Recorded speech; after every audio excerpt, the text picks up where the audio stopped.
Hello नाजरीन, मैं आपके सामने हाजिर हूँ और दिल की गहराइयों से आपकी शुक्रिया करती हूँ। मुझे आपसे मुलाकात करने का बड़ा शौक़ होता है। मैं डेली हाजिर हो जाती है। ये मुलाकात मुझे हिम्मत और हौसला अफजाई अता करती है, क्योंकि मैं आगे बढ़ना चाहती हूँ और आप मेरी मदद भी कर रहे हैं। तो चलिए मैं आज आपको कुछ ऐसे जेवर दिखाती हूँ जो सभी मैं औरतों के लिए की पसंद की होती है।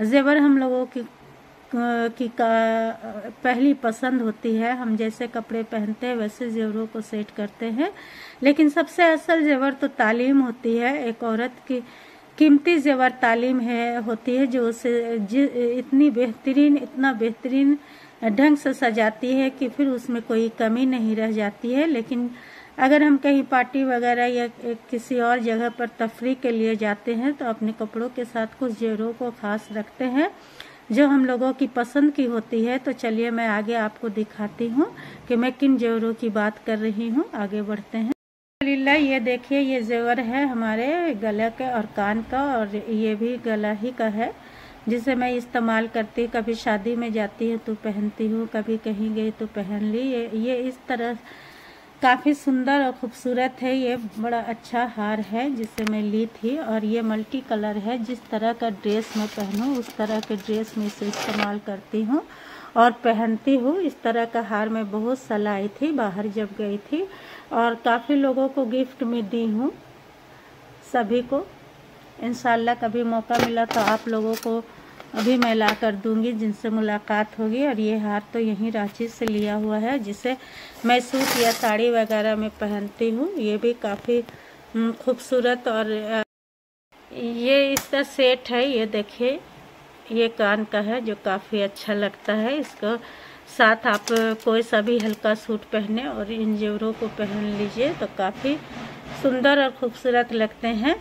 तो इसी तरह से इंसानी ये तो खूबसूरती को बढ़ाने वाली गले के हार हो गई, जेवर हो गए, लेकिन असली जेवर तालीम है, जिसे हम लोग हासिल करके मुकम्मल अपने अंदर कंप्लीट सजावट करते हैं।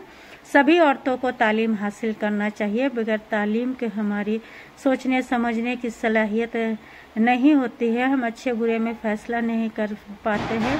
कोई बड़ी डिसीज़न होती है तो हम नहीं ले पाते हैं, लेकिन तालीम याफ्ता होने पर हम लोग बहुत सारे कामों को करते हैं और ख़ुद पर मुनहसर होते हैं, और फैसला लेने में हम लोगों को आसानी होती है।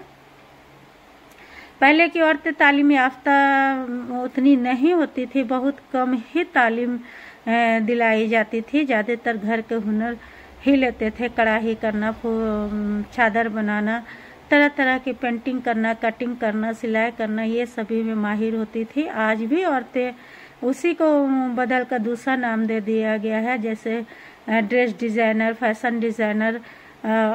वो चीज़ आज भी है, लेकिन नाम सिर्फ चेंज हो गया है। लेकिन तालीम ऐसा है कि पुराने ज़माने से ही, कदीम ज़माने से ही लोग तालीम हासिल करते हैं। औरतों की तालीम निहायत ज़रूरी है, क्योंकि इनसे एक ख़ानदान चलता है, और ख़ानदान अच्छी तरबियत और तरबियत वाली हो, तालीम वाली हो। इसलिए औरतों का तालीम याफ्ता होना बहुत ज़रूरी है। अभी के मौजूदा हालात में, मौजूदा दौर में देखा जाए तो सभी लड़कियां, सभी औरतें, सभी महिलाएं तालीम हासिल कर रही हैं और आगे बढ़ रही हैं।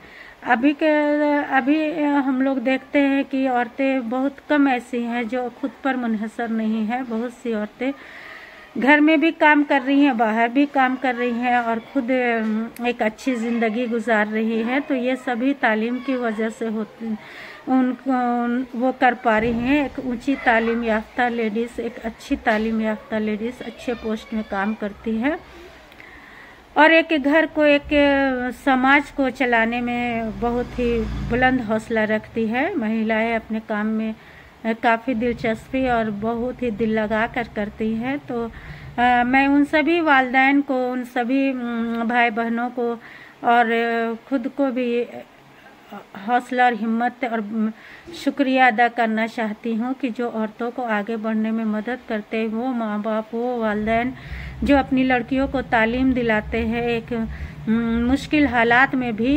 ये बहुत बड़े फ़ख्र और बहुत बड़ी बात है कि उन्होंने अपनी बेटी को सचमुच ओरिजिनल जेवर दिया है, जो कभी कोई न ले सकता न चुरा सकता है, और वो हमेशा इससे जगमगाते रहेंगी, मुस्कुराते रहेंगी और अपनी एक अच्छी ज़िंदगी को आगे बढ़ाती रहेंगी। तो हर माँ बाप को सबसे पहले अपनी बच्चियों को तालीम दिलाना चाहिए, इतनी अच्छी तालीम, ऊंची तालीम, मजबूत तालीम कि वो कहीं पर भी खड़े होकर खुद को इकोनॉमिकल तरीके से मजबूत करे और आगे बढ़ने की सलाहियत रखे।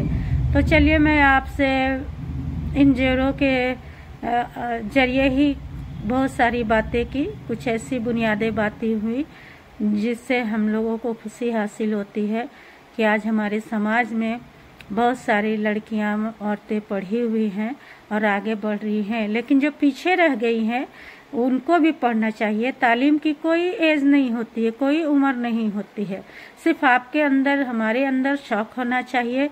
अगर हम 4 साल की उम्र से 5 साल की उम्र से पढ़ना शुरू करते हैं तब भी आगे चले जाते हैं, और अगर हम ज़्यादा एज में, मान लीजिए 10 साल, 15 साल, 20 साल, 25 साल, 30 साल की उम्र में भी पढ़ने की ख्वाहिश रखते हैं या उससे ज़्यादा उम्र में भी पढ़ने की ख्वाहिश रखते हैं, तो तालीम हासिल हम लोग कर लेते हैं। शौक होना चाहिए, आगे बढ़ जाते हैं। तालीम एक ऐसी जेवर है जिसे हर किसी को, हर औरत हो या मर्द हो, सबको हासिल करना चाहिए। तालीम याफ्ता औरतें, मर्द ही एक खूबसूरत समाज बना सकते हैं जिसमें हम लोग सुकून, चैन और इंसानियत की तरह ज़िंदगी बिताएंगे। तो तालीम को कभी पीछे नहीं करना चाहिए, तालीम में पैसा खर्च करें, तालीम को एक नंबर पर रखें। तो चलिए, इतनी सारी बातें हुई, इसके लिए बहुत बहुत शुक्रिया, और मैं आगे भी बहुत सारी बातें करूँगी इन्हीं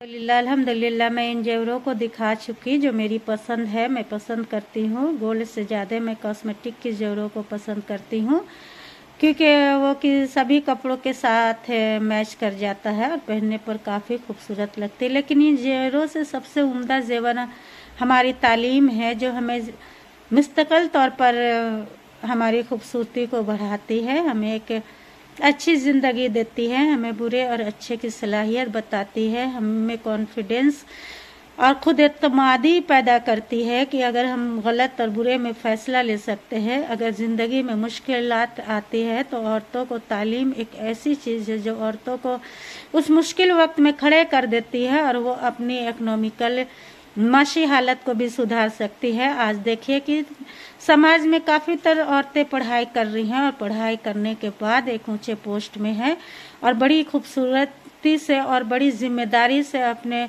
दायित्व को, अपने कार्यों को, अपने कामों को निभाते हुए आगे बढ़ रही हैं। तो मैं उन सभी वालिदैन को जिन्होंने अपने बच्चों को, लड़की हो या लड़का हो, सबको तालीम दिलवाए है, मैं उनके अपने दिल की गहराइयों से और बड़ी नाज और मोहब्बत के साथ उन्हें शुक्रिया अदा करती हूँ। सभी माँ बाप को अपने बच्चों को तालीम दिलानी चाहिए। तालीम का कोई एज नहीं होता है। मान लीजिए हमने ज़्यादा तालीम हासिल नहीं की या नहीं पढ़ी हो, मुझे पढ़ने की शौक़ है, तो ये उम्र नहीं देखा जा सकता। अगर हम 4 साल के से भी तालीम हासिल कर सकते हैं तो हम 30 साल और 20 साल की उम्र और 50 साल की उम्र में भी तालीम हासिल कर सकते हैं और सीख सकते हैं। इंसान कभी मुकम्मल नहीं होता है, वो आंखें बंद करते करते भी सीख कर ही जाता है। मौत से पहले भी जिंदगी कुछ न कुछ सिखा जाती है। तो हमेशा हम लोगों को तालीम याफ्ता होना चाहिए, और जो तालीम से बिछड़ चुके हैं या उनकी तालीम छूट चुकी है किसी भी तरह से, मेहनत मशक्क़त कुछ भी करके, और जिनको अल्लाह ने दिया है वो तो हासिल कर ही रहे। आज समाज में डॉक्टर, इंजीनियर, क्या क्या नई बच्चियां बन रही हैं, बड़ी खुशी होती है, मसरत होती है। मैं अपने तमाम भाई बहनों को जो हिंदुस्तान में है, हमारे शहर में है, हमारे राज्य में है, सबको मैं दिल से शुक्रिया अदा करती हूँ और बड़ी फ़ख्र होती है कि चलिए हमारे माँ बाप, हमारे वालिदैन ने हमें तालीम हासिल की। मैं सभी वालिदैन को सैल्यूट पेश करती हूँ कि वो अपने बच्चों को तालीम में आगे रखे और आगे रखे हैं। तो इसी तरह से मैं अपनी दुआओं के साथ आपसे अलविदा चाहती हूँ। आप जहाँ भी हो खुश रहे, आबाद रहे, मुस्कुराते रहे, हंसते रहे, अपने बच्चों के साथ अपनी ज़िंदगी में मसरूफियात हो। अल्लाह हमारी परेशानियों और दुश्वारियों से हिफाजत फरमाए, हमारी ज़िंदगी को आसान करे। तो चलिए, मैं फिर आपसे इन सारी दुआओं के बाद भी ये उम्मीद रखती हूँ कि मेरी थोड़ी सी मदद करे, मुझे लाइक, सब्सक्राइब और शेयर कर दे, क्योंकि बहुत सी औरतें ऐसी होती हैं कि आगे बढ़ना चाहती है, कोई ना कोई रास्ता ढूंढती हैं। तो मैं भी इस रास्ते से आगे बढ़ना चाह रही हूँ, क्योंकि मुझे बाहर नहीं जाना पड़ता है। मैं घर के अंदर ही ब्लॉग बनाकर जिस तरह से अपनी साधारण स्थिति में हो या सिंपल हो डालती हूँ, तो प्लीज़ मुझे बढ़ाइए। और मैं यही उम्मीद रखती हूँ कि कोई किसी से अपील करता है तो वो सुनते हैं और उनकी बातों को हम लोगों को पूरा करना चाहिए। भले आमने सामने मुलाकात ना हो, लेकिन मैं आपसे बातें करती हूँ, तो मुझे पूरी उम्मीद है कि मेरे भाई बहन हिंदुस्तान में, हिंदुस्तान से बाहर जहाँ जहाँ भी हों, मेरे दोस्त अहबाब मेरे चैनल को सब्सक्राइब कर दे। अल्लाह हाफिज़। फिर कल मुलाकात होगी एक नए ब्लॉग के साथ इंशाअल्लाह।